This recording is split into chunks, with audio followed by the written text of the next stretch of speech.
उत्तर प्रदेश सरकार महिलाओं के साथ अपराध करने वाले अपराधियों पर लगातार कार्रवाई करने का दावा कर रही है, लेकिन फिर भी बेखौफ अपराधी वारदातों को अंजाम देते हुए महिलाओं को अपना शिकार बनाने में लगे हुए हैं। एक ऐसा ही सनसनीखेज मामला सामने आया है मेरठ से। यहाँ मदरसे में पढ़ने वाली 14 साल की मासूम के साथ 3 लोगों ने रेप की वारदात को अंजाम दे डाला।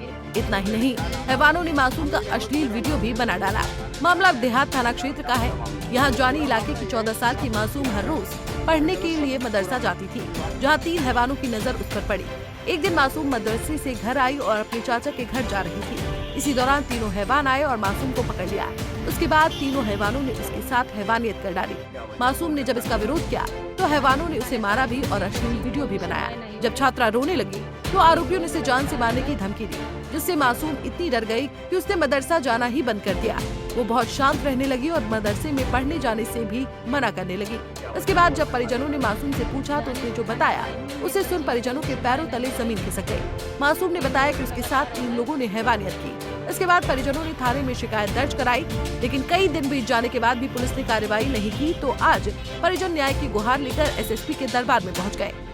परिजनों का आरोप है कि थाने में बार-बार गुहार लगाने के बावजूद थाना पुलिस ने कोई कार्रवाई नहीं की, जिसके चलते उन्होंने एसएसपी के दरबार में न्याय की गुहार लगाई है। मेरी बच्ची की कोई भी सुनवाई नहीं हो रही, 3 रोज लगातार हो गए।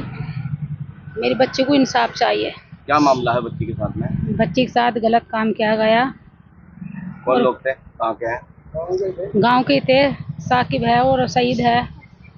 साथ ही पीड़िता के परिजनों का आरोप है कि पीड़िता के साथ रेप की वारदात को अंजाम देने वाले लोग पीड़िता को लगातार जान से मारने की धमकी दे रहे हैं। के पास 3-4 दिन हो गए हमें और 3-4 दिन से हमारी कोई सुनवाई नहीं हो रही है। वो दबंग पार्टी है, खनन माफिया है और गांव के अंदर भी दबंगपनी दिखाई है। और इस लड़की का अब भी पीछा किया है, अब भी इसके आगे पीछे गाड़ी लगा रखी थी। अभी या तो वो बाहर ना खड़े हो और इसे जान से मारने की धमकी देते हैं कि तुझे अगर ऐसा कर दिया, तूने क्या किसी को बता दिया तो उसे तुझे हम खत्म कर देंगे, तो परिवार समेत।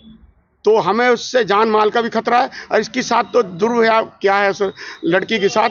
और ये नाबालिग लड़की है और इसके साथ कोई शादी भी कोई करने को तैयार नहीं होगा, तो इसके साथ बहुत गलत हुआ है। इसलिए आए हैं हम एसएसपी साहब के पास कि भाई हमें इंसाफ मिलना चाहिए। और हमारी कोई वहाँ थाने में तो सुनवाई नहीं हुई कि भाई क्या संगठन है उनका, कैसे साठगांठ हुई है उनकी।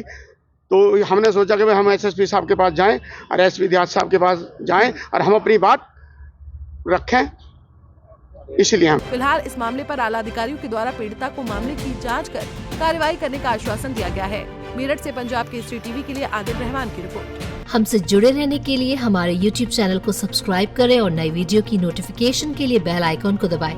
अगर आप ये वीडियो Facebook पर देख रहे हैं तो लाइक जरूर करें और ज्यादा से ज्यादा शेयर करें। धन्यवाद।